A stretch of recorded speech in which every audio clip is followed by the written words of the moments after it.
Welcome to the Love and Marriage Talk. Once again, we are delighted. We wish you a prosperous and phenomenal 2024. Today's our first recording, and Esther and I are so excited. Um, we are here with some great conversation, and it's gonna be amazing. Esther, how you feeling this beautiful day? It's a new year, beautiful day. Our first recording for the year. Yes. So, like you said, we're very excited to have your audience again. Yes. We're excited to be in your midst again, and we kept looking at our calendar and our watch, like when are we recording? January. You know, today had been the day that we're able to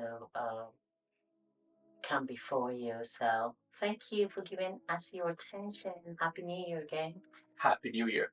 So we are dedicated to at least at the very minimum produce one episode every month.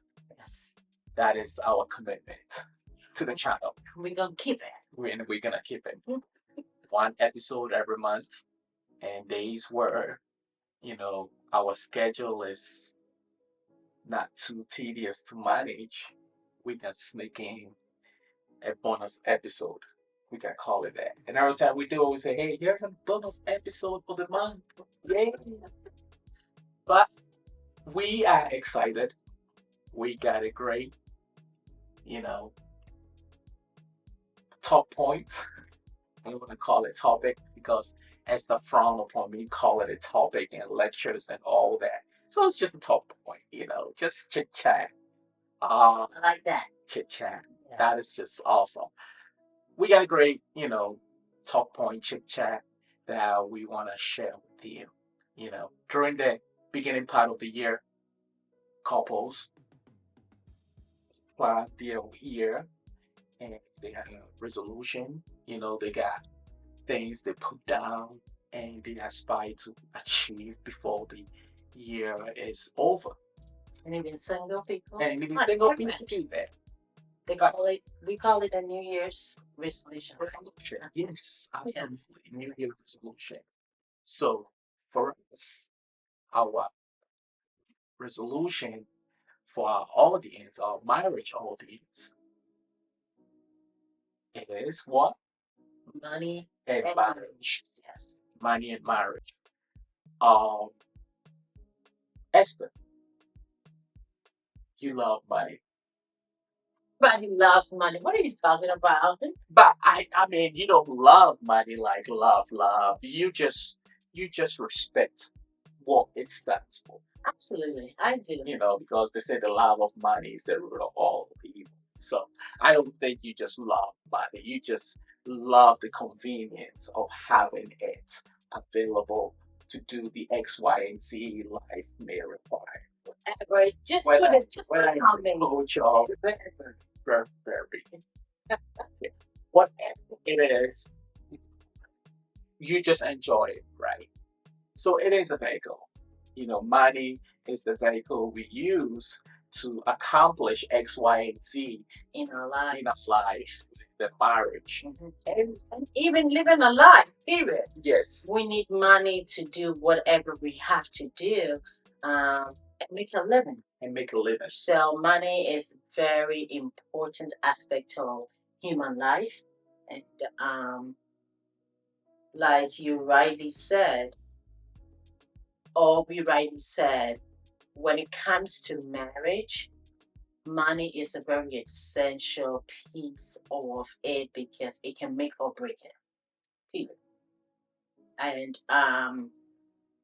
in as much as it can make and break any relationship, when you are married, it's a commitment, right? It's a partnership. So it makes it even more essential for us to be able to do the right things, place it the right way for it to do what it needs to do in a family.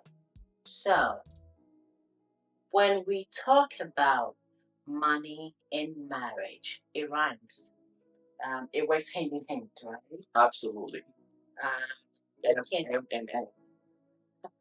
It's M and M. Yeah, that's what I said. You said M, M, and M. Okay, it's all right. We got jokes today. So, when it comes to money and marriage, those two things work hand in hand. Right. It can go wrong if you don't pay attention to it, and it can go right if you give the necessary attention to it. Absolutely. And as we all know, in marriage, there are so many things that can help our marriages to stand strong. Right. Or bring the downfall of our marriages. Yes. And money is a big one. It's one of the essential ones. It's not the only one. It's not. It's a big one. It's one of the essential ones. Absolutely. Yes. So, let's kick it off. When we talk about money in a marriage, what is one first thing that comes to your mind? The first thing that comes to your mind when you talk about money? Money and marriage. The first thing that comes to my mind is how it's managed. How it's managed, because there is gonna be it, like I mentioned earlier on, it's a vehicle, right? Is how are the couples managing that vehicle? Because it's not it's not one-sided. So I think it's a combination of both. Both parties have to have a pretty decent understanding of how the money is coming in, how it's gonna be managed, and how it's going out. You don't have to be, an accountant. You don't have to be a banker. You don't have to have all the degrees, but just the awareness, because a lot of times when it comes to money, the awareness of it gives you insight of how to, spend it. Okay. You know, So you gave me more than one, which I I know. I'm a deep thinker, so I just couldn't just give you it's a okay. statement. I appreciate that. So we all heard manage. Right. We all heard Usage. how it's gonna be used. You talked about how it's coming in. How it's coming in. Which is on point. Very straight to the point. So it's interesting that it's the beginning of the year. Many of us at our jobs have gotten raises, right? Amen to that. Many of us at our jobs are getting promotions. So when Nate talks about how it's coming in, it triggers something in my mind. How would you know how it's coming in if you don't see it? True. So the next thing that comes into my mind is, for money and marriage to work hand in hand, it has to have a channel is coming in. Right. And all of us know that gone are those days, right? Gone are those days that we put money under the pillow, right? Yes. Maybe some people still do it. That we put money under the mattress, right? It all goes into what we know is called an account, a bank account.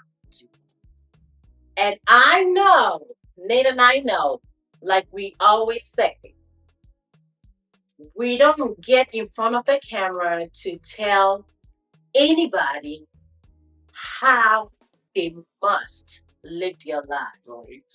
or how they must handle their business. Yes. We only hear as friends, as family.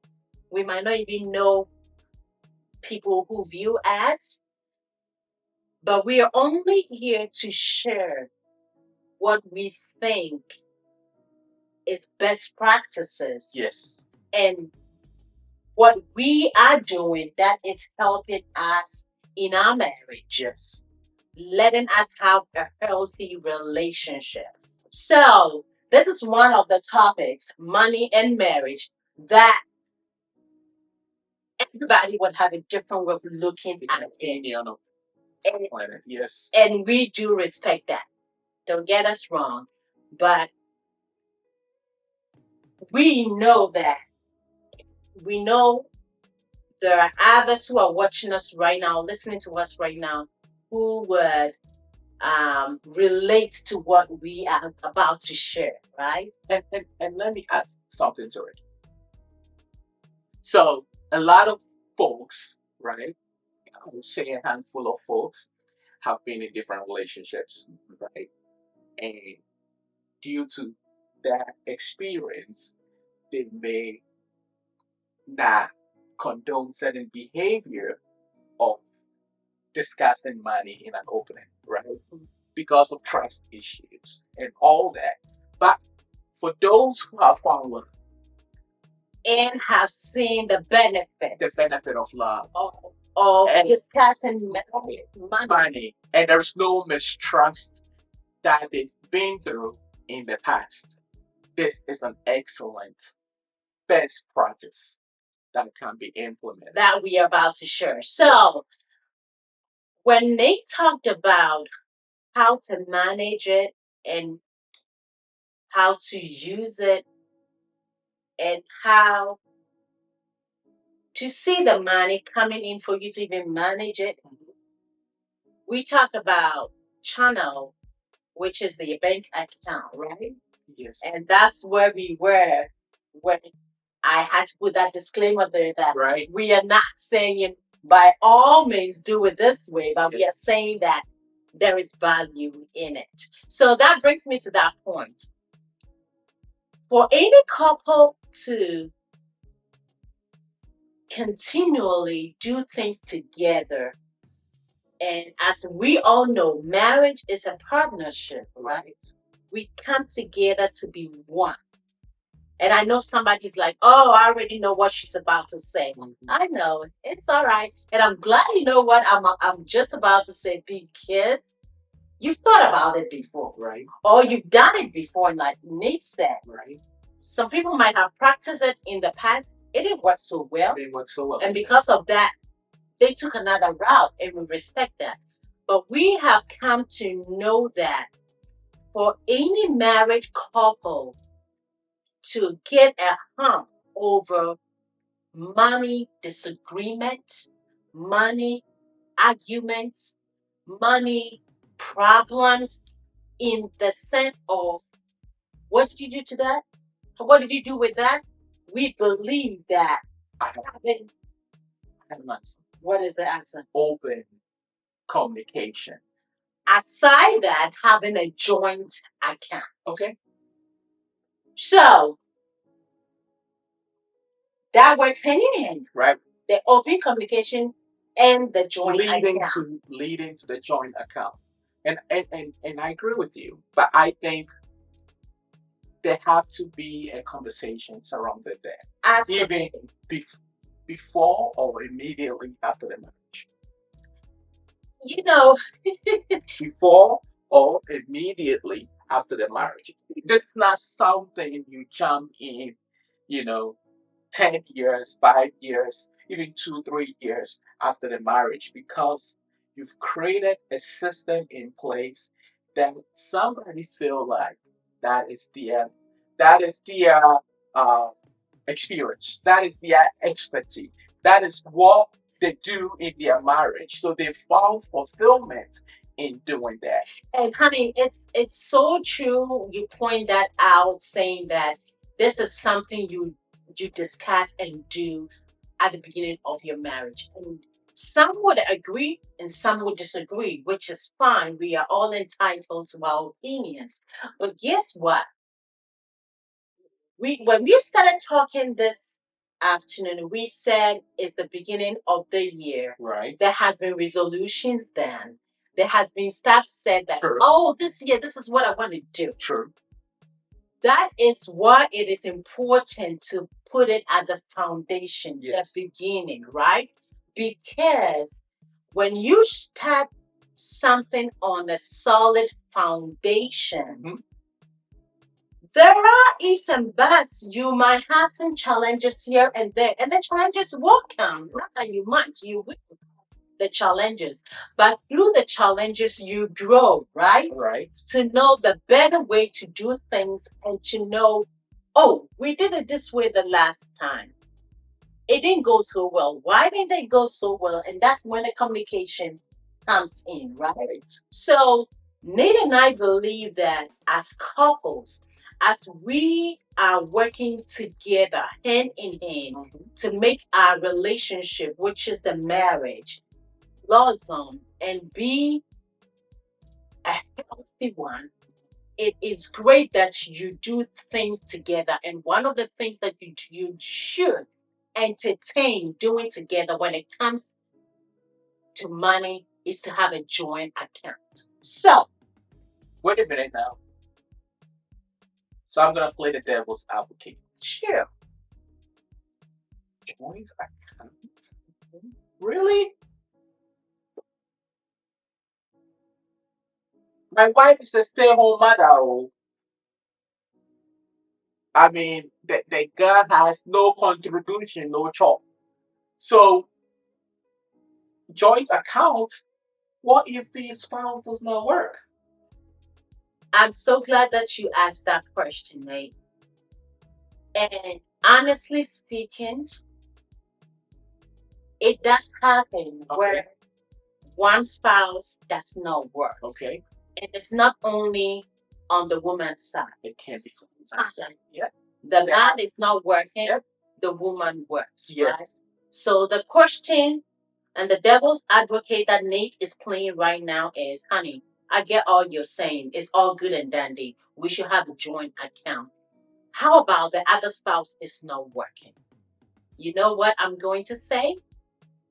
When the other spouse decided not to work, I'm praying and hoping that it was a discussion between the two people saying that there is a need that you don't go out there to work. Okay. I'm going to go out there to work whilst you stay home and be a stay-at-home dad because of our children. Okay. You stay home and be a stay-at-home mom because of our children. Okay. So when you make that decision, that does not discredit the other person from seeing everything and all that is being brought home money-wise. Okay.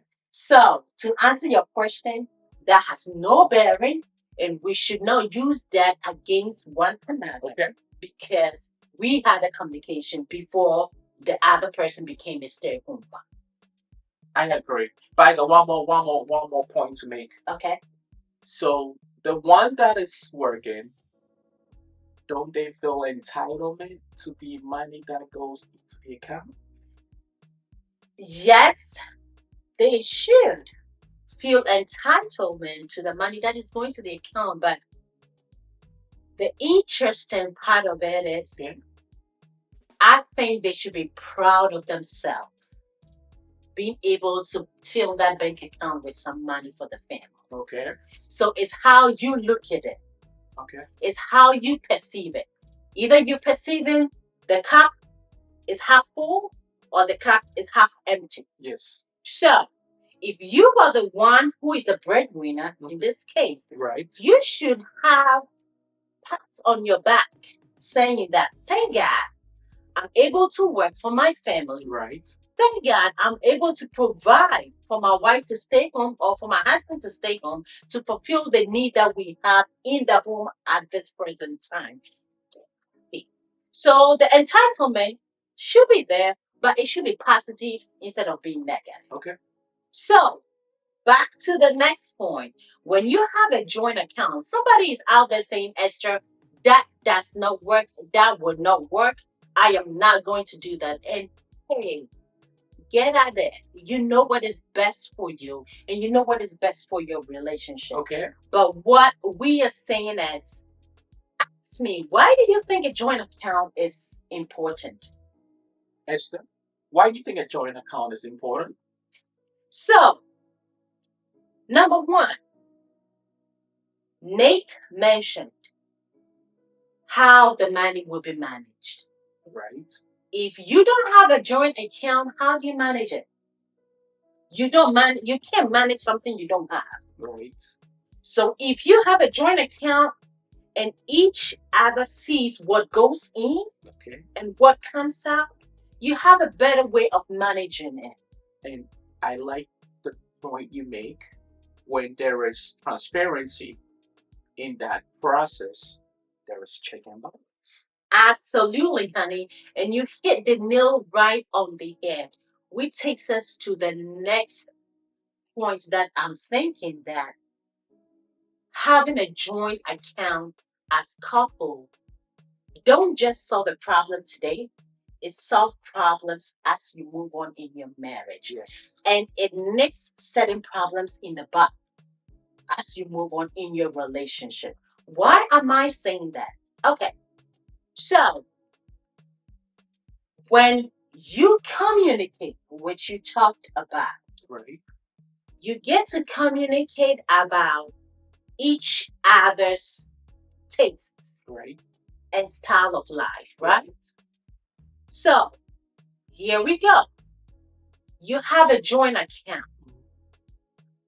You like to buy expensive stuff. Right. The husband loves to buy expensive stuff. Okay. The wife, likewise. Okay. When you have a joint account and you communicate to know your tastes and lifestyle, Right.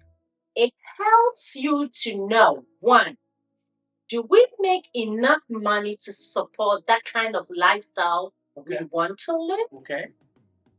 Do we make enough money to support you going out there to buy those brand name shirts to wear? So you talking about, is it in the budget to spend or to save?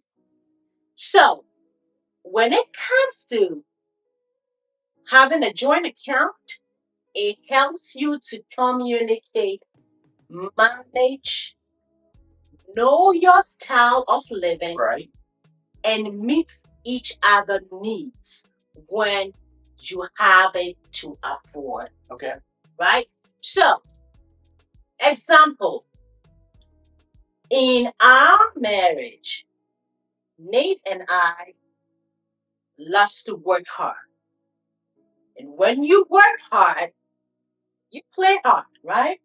Absolutely. Work hard, play hard. Work hard, shop more, right? Mhm. Sometimes that's the way you reward yourself to say, hey, I don't like the shop mall part though. hey, I don't it's like that. But honey. I can entertain that. So you live. And you know why Nate is saying he doesn't like the shop part? When it comes to the two of us, I will give it to Nate. Nate loves to see the money sitting. Or invested. Or invested. All invested. There you go. And when it comes to investments, he is up there. He wants to play hard, right? When it comes to me, I love to save. I love to spend. I love to invest. But I'm a very I'm more on the low end of investing, meaning I am not a high risk taker. Nate is a high risk taker, right? I'm more of a low risk. I'm listen to see, does it make sense in the next 1 to 5 years? If it does not make sense the way I want it to make sense, I'm not doing it. On the other hand, Nate will look at it, oh, it doesn't make sense right now, but in 10 years, it would make sense. I get it. It's all good and dandy. But you see how the communication aspect is? Even though you're having the same joint account, you know each other's taste. You know who is the spender and who is the saver. It helps you to be able to manage the money that is coming in, right? And to decide what you want to do, what you need to do, and what you're not doing, right? So,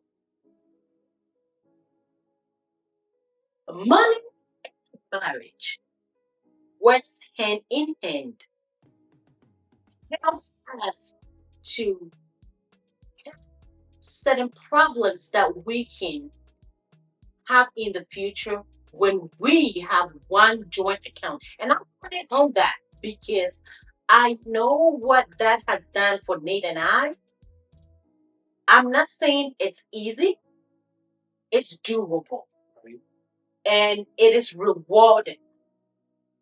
It takes away any doubts. Trust me, there are certain times that I would want to buy something for Nate, and I don't want Nate to see it. But we have a joint account. How do I do that? And I know somebody's asking that question right now. Mm-hmm. That is not the biggest deal. Right. You don't have a problem at all. If you're trying to buy him something and you don't want him to see it, you swiping your card at Macy's, you swiping your card at any shop that you went to, does not show him what you bought him. Right. It shows that you were spending, right? Right. That gets to the next point. We need to be open about our expenditures. Right. Nate can see on his phone that, hey, money is gone out of that bank. Oh my goodness, Esther is at the store. What do I have to do? I need to own it up and say, hey, babe, I'm at A and B shop. I'm getting something for the family. I'm getting something for myself. I'm getting something. I want you to know. What is wrong with that, honey? Do you think that's hard for you to do? There is nothing wrong with that when, like you Wally said, when there's an open dialogue, right? When there's an open dialogue on spending habits, right? There is nothing wrong with that. But when there is no open dialogue and a member of the spouse, right, decides to just continue, it's not, if it's a one-time thing, it's different. But when it's a habitual thing where they continue to spend and spend and spend and spend without any accountability, right?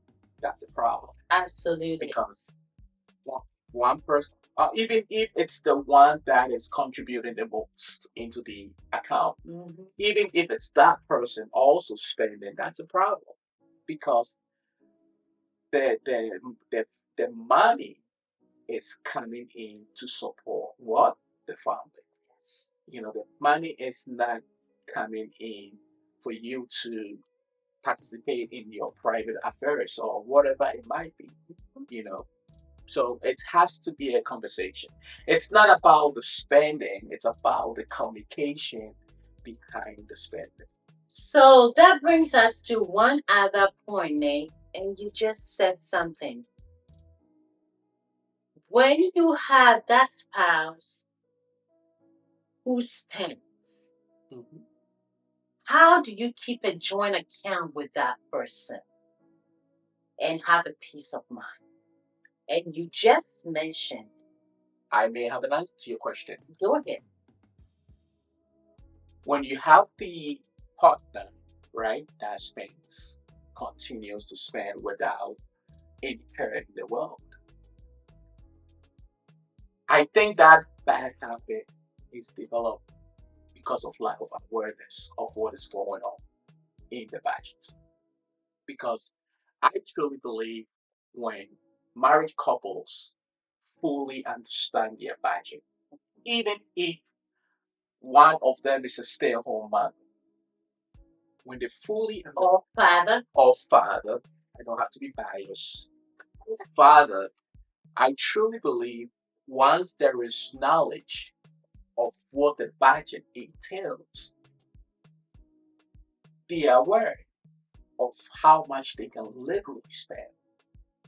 Because if you're making X, Y, and Z, and the budget does not support X, Y, and Z, you are not gonna go out and spend more only to put you in a deficit. absolutely. You have the knowledge, so you act accordingly based on the knowledge you have. So that brings us back to this communication. So, guys, communication is going to be key here. Yes. When it comes to money and marriage. Yes. Communication is going to be huge because if you and your spouse know the goals of the family. Yes. So, for instance, this year 2024, what are you trying to achieve as a family? Yes. If you have talked about that and the money to finance whatever you are trying to achieve. Mm-hmm. So, for instance, you need a new car. Mm-hmm. The family needs to buy a new car. Family needs to buy a new car. And the truck or the car, you and your husband are going to finance it, right? You budget that, hey, let's look at it. The way the rates are right now, we will have to spend about $600 every month to make a car note payment. Mm-hmm. Or if you're trying to buy the car outwardly, we're trying to save X amount to buy this car. Mm-hmm. So from what you said, Nate, when the more we communicate, the more we know the goal of the family, what we are trying to achieve. Spouses need to respect that. And not only respect that, I believe the lifestyle of spending habits have to support the plan in place. Exactly. So basically, if we're trying to buy a car and we cannot buy a truck, for instance, but a car, our lifestyle, if we decide to buy a truck, which is expensive than a car, our lifestyle needs to maybe change a little bit to accommodate us being able to buy that truck, being able to afford that truck. Yes. So, as couples, money and marriage can work hand in hand when we decide to respect and listen to each other, when we make or set goals, when we discuss our lifestyle to know the things that we can do, cannot do to be able to achieve what we need to achieve. Because honestly speaking, I know for a lot of people out there saying, hey, I get all about having a joint account, but I cannot go out there and work so hard and I turn around and there's no money in the account. Trust. Mistrust. The trust is not there. So yes, I get you. I hear you. But what we are trying to say is the communication piece missing? Your other half that might not even know that you are so disgusted about their spending habit because you've not talked about it. And let me get there. I wanted to point that out. I'm glad you mentioned it. I believe the outcome of those conversations are like, I mean, can I have $200 to buy X, Y, and Z? And the response is usually no, I can afford it. Okay. Oh, honey, can I have $100 to do X, Y, and Z? No, I can afford it. I think that whole dialogue needs to be, done with. Yes. Enough saying no, I cannot afford it.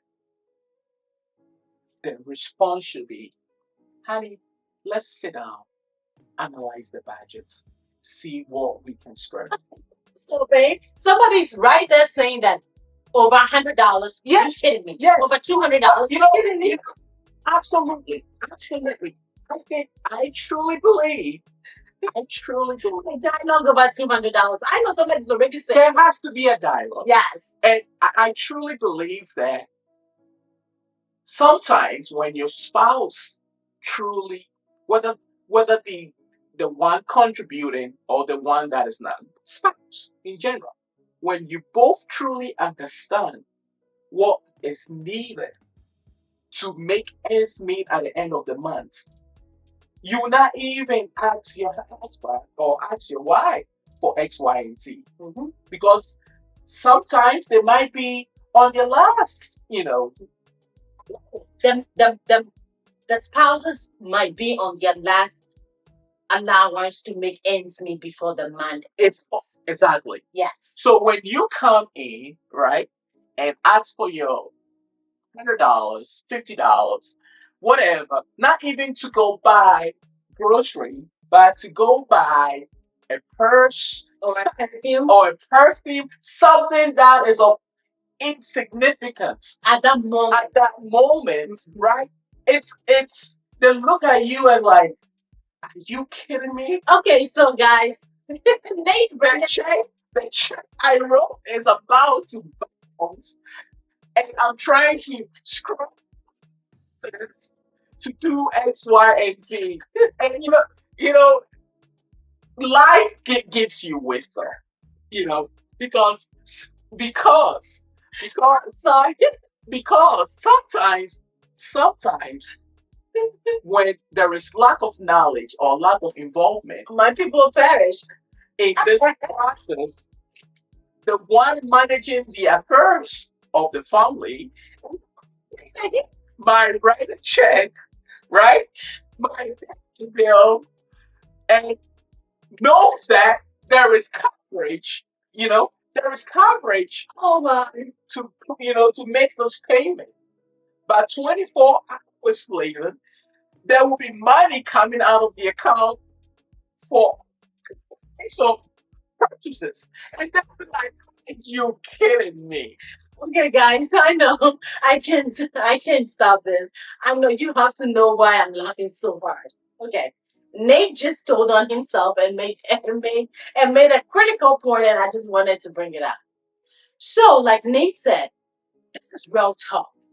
It happens.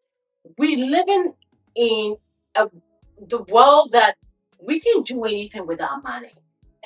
When you budget and you are on your last leg, waiting, not that you don't have money in the savings. No, you have money in the savings. You don't want to touch it.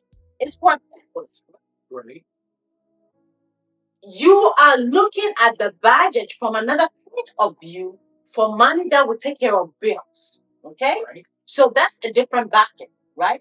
So I'm sitting home the last time and my husband steps out. Nate steps out. He should be in 45 minutes. He should be back. He's not back. Okay. It dawned on me. I said, I think Nate went to the shop. Okay, I'm away. So he comes in with a smile on his face. He went shopping. Like, babe, Nate and I don't ask each other to go shop or not. And that is what happens when you do things together, right? When you can see together, when you manage together, when you have that joint, everybody sees what is in there, right? So you don't technically, oh, I need $100. Oh, I need $200. It's not really what you end up doing most of the time when you have a joint account and you both manage and you both sees what is going in and coming out. But like he rightly said, Sometimes you budget to the net and you don't want anything else to come in than the bills that you have auto paid. And you know it's Sunday and it's gonna hit the bank on Tuesday morning. Right. And so no expenses are to be made. And I said, honey, you went shopping? He said, oh babe, I just needed to get this. I said, is it a matter of life and death? He said, no. It's been a long time I went out to buy something. So I decided, I said, honey, did you forget that these transactions are coming in and today's the weekend? And he was like, oh, we can Zelle, we can transfer. It's okay, we'll be covered. And I'm like, no, it's a business. It's not a business day. It's not gonna hit the account. And like he's saying, you are trying to prevent it from bouncing. Not that you cannot cover it. It's just the thought of it's not getting paid. Right. And guys, did I have a fit over it? Yes, I did. Does my husband deserve to shop what he did? Absolutely 10 times. I don't have a problem with that. But the communication, respecting what you've talked about, Right. and seeing that being done, I think is the key here. So, guys, we are not saying that ask your husband and your wife for every penny you spend. That's not what we're saying. Even that, I agree with you. I absolutely agree with you. But even that, there have to be a certain limit. Absolutely. You know, Absolutely. pay $50, $100, $200, whatever the limit is. You know, it varies from family to family. Mm-hmm. Once you get to that threshold of where you need to seek, you know, permission. Absolutely. Absolutely. You know, hey, I want to spend $1,000 today. I'm in the store. I'm feeling good. I see my favorite stuff on sale. It is expensive. I am gonna spend $1,000. I just want you to know. I need a consent. Are we clear? Have those open dialogue. Absolutely. Because it's healthy. It keeps everybody sane. Just imagine each of you going out, spending that threshold continuously. You're not gonna have a budget. No, your budget is going to, it's You're not not gonna have a budget. it's not gonna work. But when you draw that line, hey, when you have to spend X amount, let's talk about Absolutely. you know, $70, go ahead. 200, go ahead. 500, go ahead. But when you're gonna spend $1,000, please call me. Because I remember that Nate was at work one day and I took the girls to Yes. Let me say. Took the girls to DSW for shoes, right?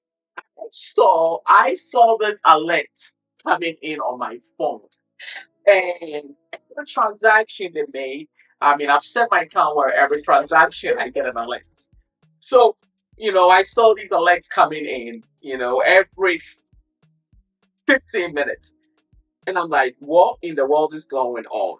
Okay, so I called the girls and they picked up, and the first response is, Daddy, we are spending your money, Daddy. And I'm like, let me talk to your mother.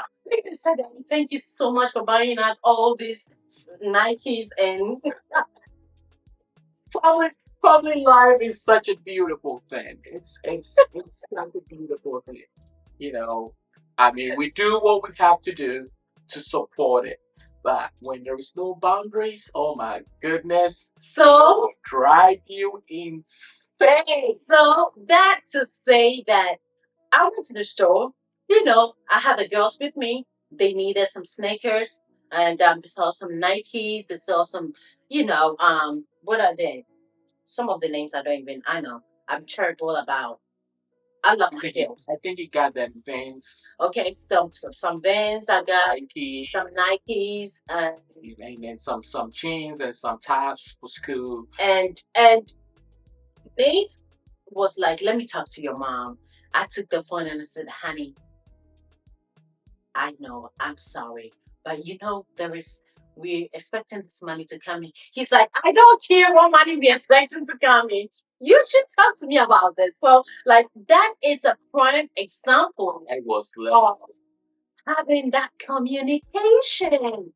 It's important. I know women, you work so hard. Men, you work so hard. You're entitled to spend anything that you want. You're entitled to splurge. Yes, but spend it together. Spend it together. Make the decision to spend it and let it make sense. So it comes to our next one that says that do not make your kids make the decisions for you. Those who have kids, trust me, we just gave an example of this. It could be games, it could be clothes, it could be shoes.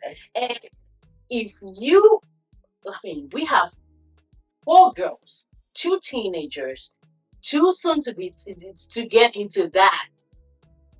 When you go to the store, that's not cheap. This is not grocery. This is, oh, I need that perfume, that shoe. Oh, I need that jacket. It's not cheap. I totally agree with you, and we've done well when it comes to our girls. Mhm. We have done extremely well. It wasn't always the case. Yes. But we have a conversation about it, and Esther will be like, "Yeah, honey, it's been a while since we bought some stuff for the girls. So the next time we do, it's gonna be quite expensive because they are outgrowing their clothes, their shoes. It's been over 6 months, So remember, we have to do this. So I like that because it gives me that awareness. And you prepare. And you'll be like, okay, in the next couple of months or so, X amount of money is going to go towards that. Yes. And it's not going to be cheap. It's going to be quite expensive. Yes. And before, it wasn't the case. Before, you go out, get your stuff, and you get something for the girls. You go out, get your stuff. At the same time. And you get something for them. No, and I'm like, no, we can't do that. It adds up so quick. Yes. When you're buying it on a monthly basis. Yes. It just adds up so quick. But now, with wisdom and maturity, and doing it over and over again, just do things different. And you say this, who said experience is not the best teacher? It is. It is. We are not saying we are experienced or we are the best teacher now. That's not what I'm saying. What we are saying is when you experience things over and over, you become better at it. You become great at it. And with the kids, who said the father is not interested in providing for the kids? Who said the mother is not interested in providing for the kids? Both parents are interested in providing for the kids, but that doesn't mean that you have to let that come into you too, right? To bring confusion. Come on, you work hard for the money, not the kids. Right. Kids' expenditures can be quite expensive. If it's not planned, and it's not saved towards, it can be something that breaks, the financial budget. Absolutely. And it is sad that some parents out there have gone to the extent that they can talk to their children and say, oh, it's your dad who doesn't want to get you this. I told him we need to get you this, and he said no. Mm-hmm. Why must it be like that? It shouldn't be like it's your mom who don't want to buy it. I want to buy it, but your mom said no. Why must it be like that? Mm-hmm.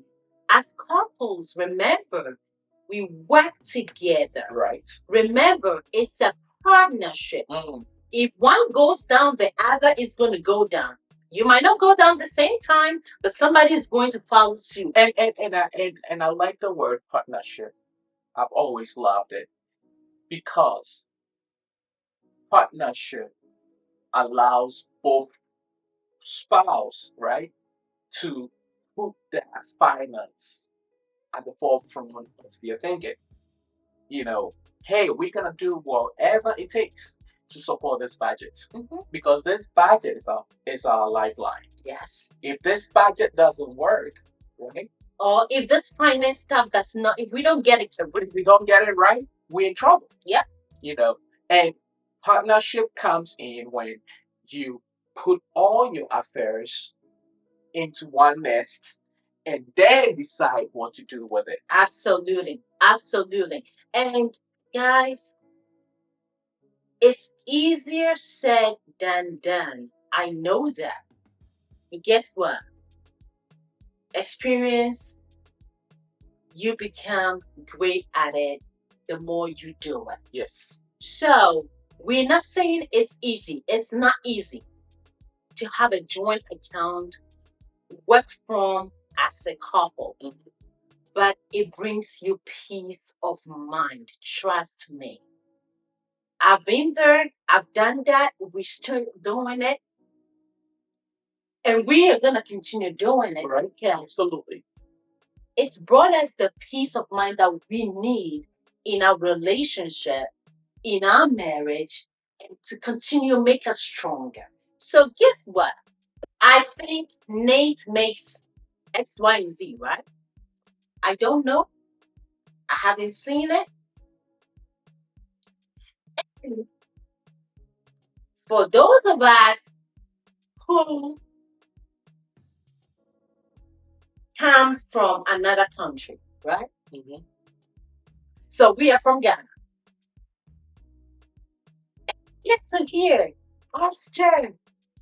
And this is coming from a source that you can trust, right? Oh my goodness, you guys have done amazing. I heard Nate has a business down in Ghana, is doing so well. It's all over some of the channels in Ghana. And when I heard it, I just wanted to call you and say congratulations. And I'm on the other side and I'm like, oh, thank you. And behind the scenes, in my head, how Nate makes X, Y, and Z and being able to do all this that I'm hearing about. Right. When we contribute in this family, half that. And that's another thing. He pays the mortgage, I buy food. He buys the detergents, I buy the perfume. So when there is no money for food, are we going to stop because he's already paid the mortgage? If there's no money for mortgage, are we going to be put out? Is the house going to be put on the market, or there's no money for rent? We don't do things together, right? And so I'm sitting here like, okay, I need to talk to Nate. What are you hearing about? Right. The rent is past due, and I hear you doing so good in Ghana. Right. Can you talk to me about that? Is why it is important. And I agree with you, absolutely. Because we hear this quite often. You know, certain couples that have subscribed to the lifestyle of sharing everything, sharing the bills of where to live. Pardon. You know, everything is split up. You're gonna do X, Y, and Z. You're gonna do that. I'm gonna do this. You're gonna do that, right? Then there's no full disclosure of where the rest of the earnings are going. So guess what? Eventually, somebody is gonna feel short because we human. If it's just a matter of time. Yes. If one makes twice as the other, the one that makes less is spending 60 to 70% of their earnings, right, to support their portion of the bill. And the one that makes more only spending maybe 40% of their earnings, right, to support their portion of the bill because it make a whole lot more. How is that fair? How is that calculation fair? The part that irritate me the most is the rest of the savings, right, of the one that makes a whole lot more. What's the disclosure? No disclosure. There is absolutely no disclosure. So they continue to make more in the marriage.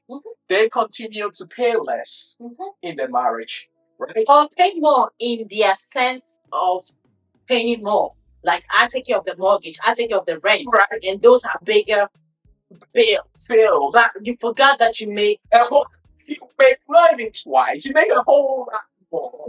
So it doesn't make any dent. It doesn't make any dent into what you are putting out. Absolutely. So month after month, you continue to have surplus of income, and the other person who you think is managing the food, buying the groceries, is 70% of what they make. So at the end of the year, guess who has a whole lot more? The other spouse who makes more money. But there is no accountability. There's no accountability for that money, right? There's no conversation about that money. And when that person that makes less hold on, that person that makes less goes to the one that makes more for assistance. Okay, now you're making it even worse. There is a whole blowout in the marriage. But you need your money. You spend all your money. I see you doing X, Y, and Z. I see you doing that. But that 20 or 30% left, even if they spend and save some, there is not a whole left. You are only spending 30 to 40% of your income. You have the luxury to save 60% of your income. And that 60% will continue to grow month after month after month. Honey, I mean, the sad part of it is, which I cannot fathom, is when we say we are married, when we say we are in this together, there is no his and hers. That shouldn't be his or hers. That is true. It has to be ours. That is because it's his or hers, it becomes a competition. And the problem is, I think the problem is when people get married, they take money out of the equation. They take money out of. I married you to be in this place.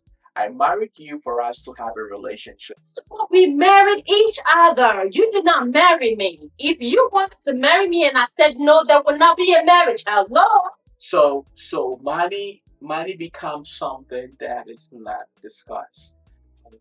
And of course, the worst thing part is even to the next degree. You married me and you have to take care of me. You married me. You have to take care of me. That's money. It's my money. Your money is to take care of me. Pay for the house. Pay for a first of it. That's not what light bill, water bill, all that paid for it. No. Grocery paid for it.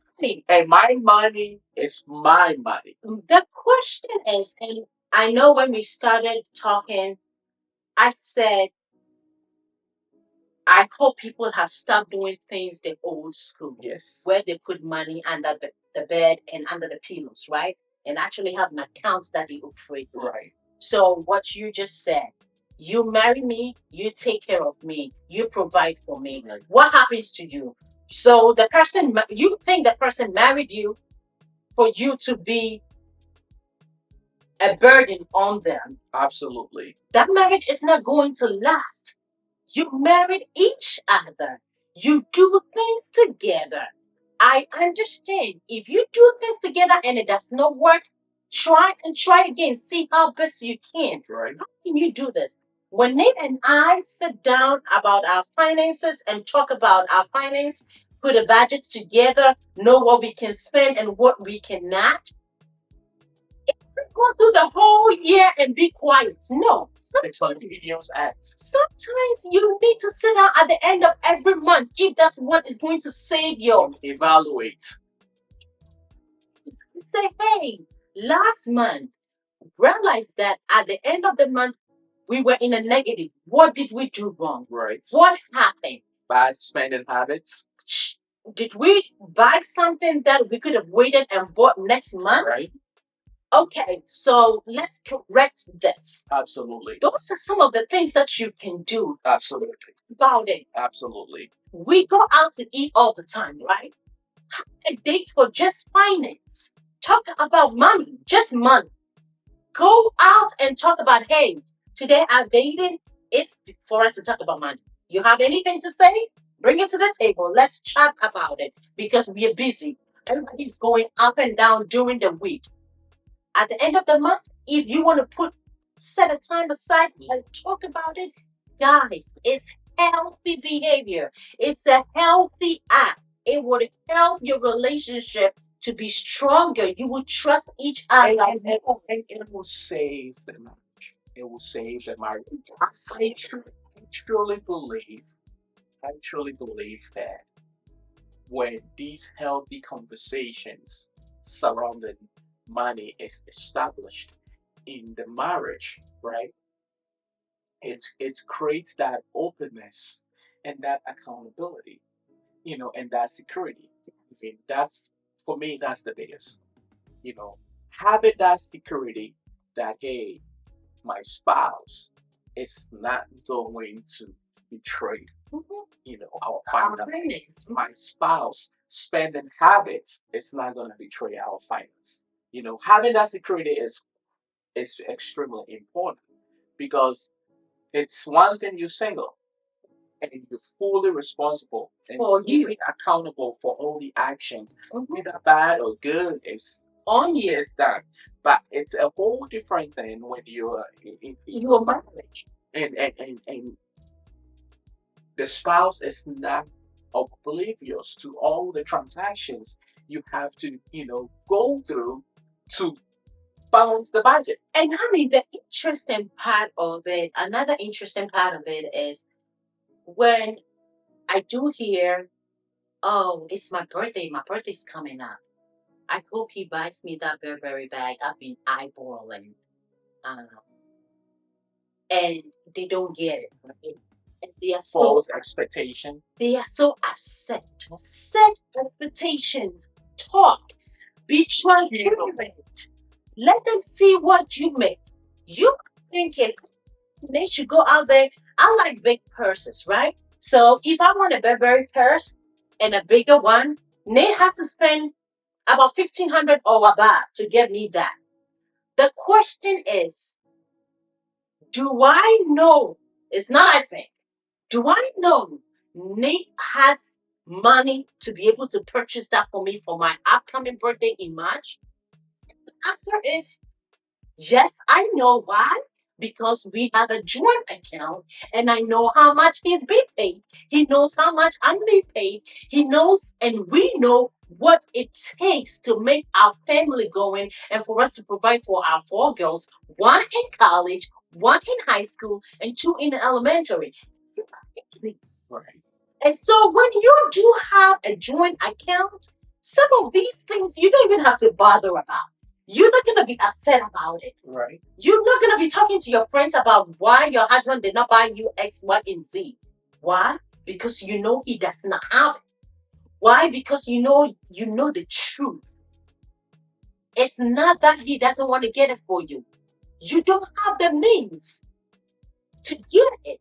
If you think you want to go to the store and swipe or be online and purchase that, guess who is going to hurt?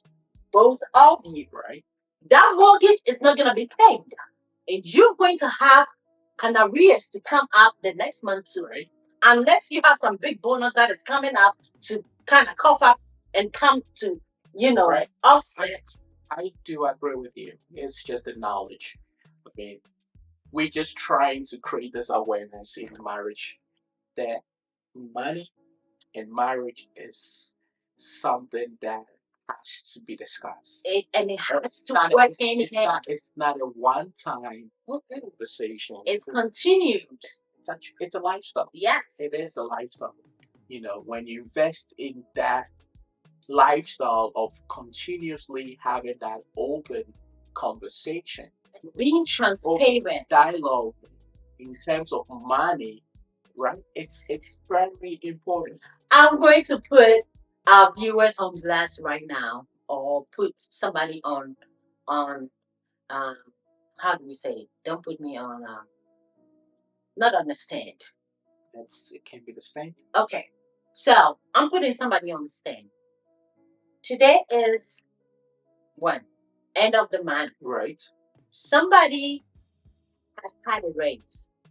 How many of our viewers right now have told their spouse they have a raise? True. True. It's not discussed. You know why? They don't owe any accountability to it because you don't have a joint account. It's not your business. I pay the mortgage, it's paid. You don't have any questions to ask me. Right. I buy groceries, it's done. My money is my money is my money. Your money is your money is your money. We just come together and pay the bills. Guys, and then we continue to live our money life separate. Are you kidding me? And so you don't criticize our audience like that. I'm just bringing something to the forefront where we have not thought about, right? And we're not paying attention to. Let them think on it. And that if we are able to change and tweak things a little bit, certain problems we're having in our marriages would minimize. I propose. Consider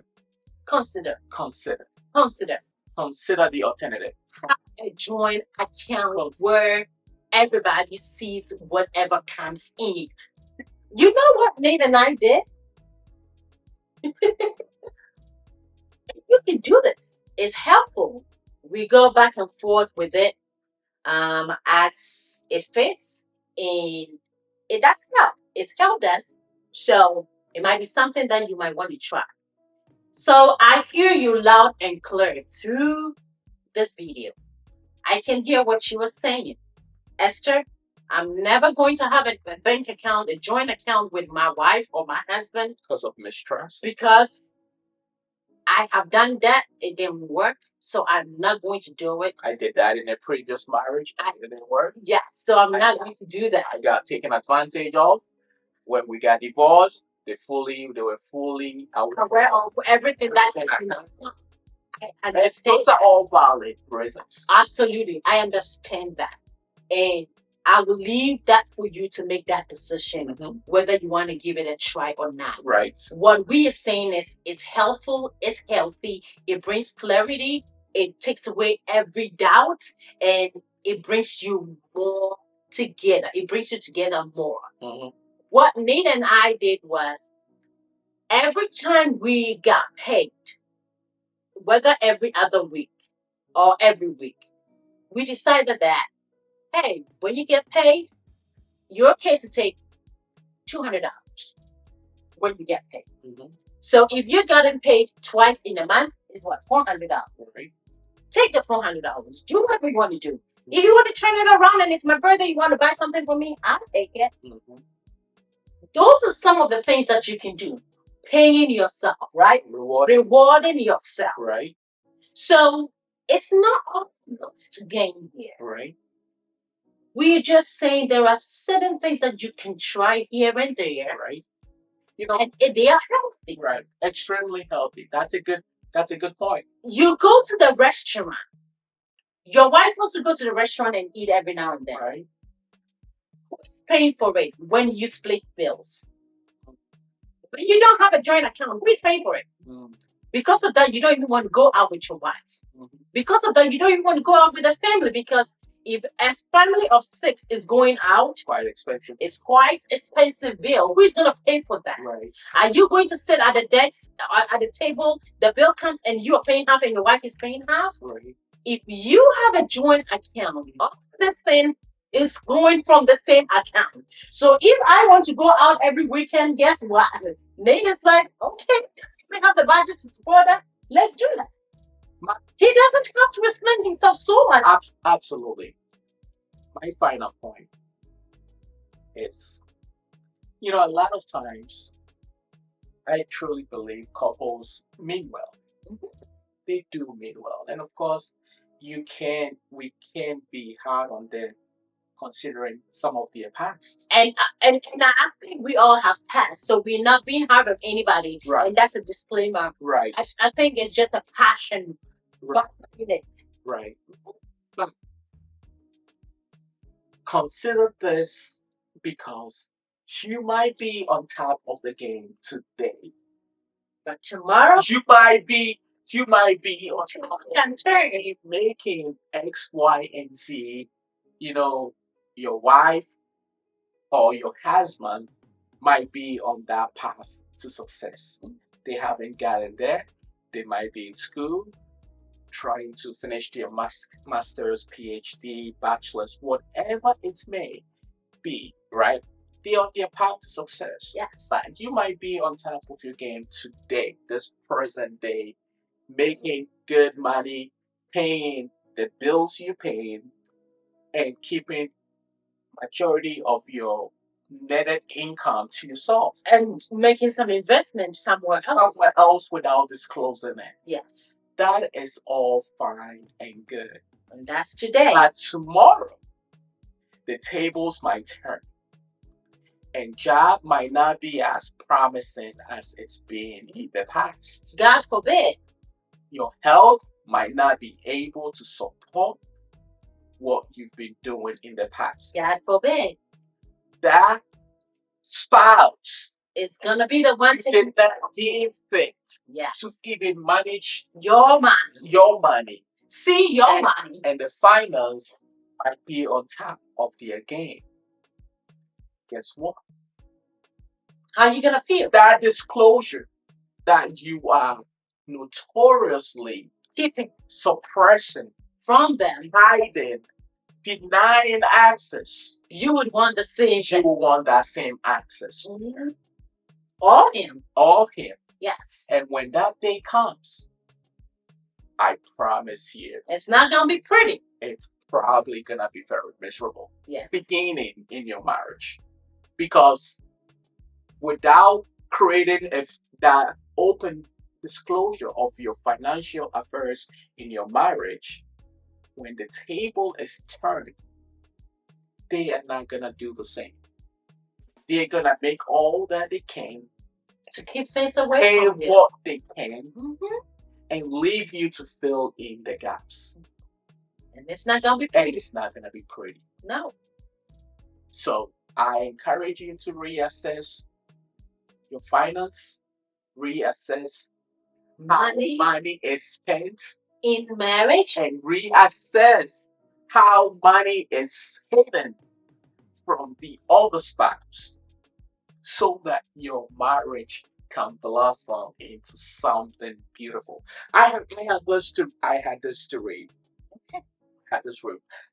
Remember, money is one aspect of a successful marriage.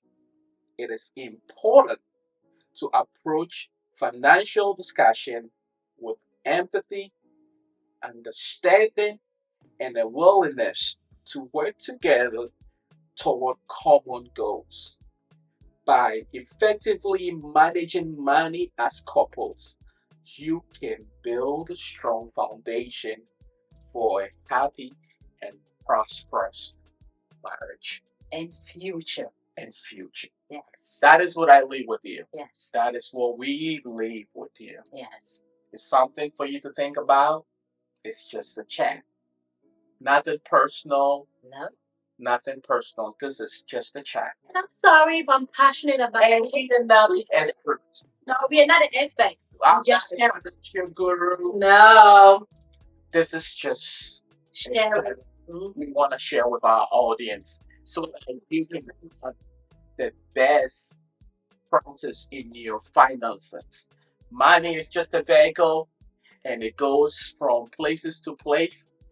Sometimes it takes you high up in the mountains. And sometimes it drops you down. It drops you way down into the valley. Yeah. But I assure you, if you maintain that vehicle, your marriage will blossom.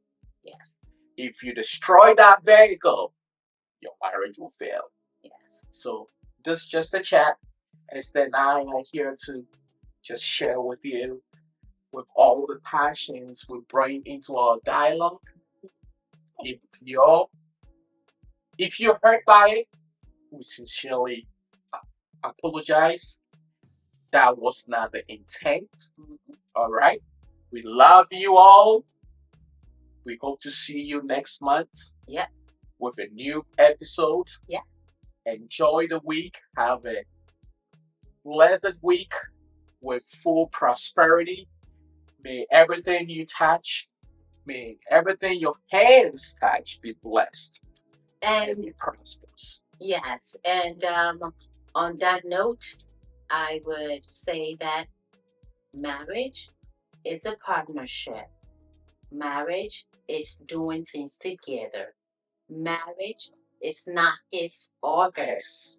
Marriage is ours. So may your marriage continue to be yours, and may you find a way of putting things together. Money and marriage works hand in hand. God bless you. Bye bye.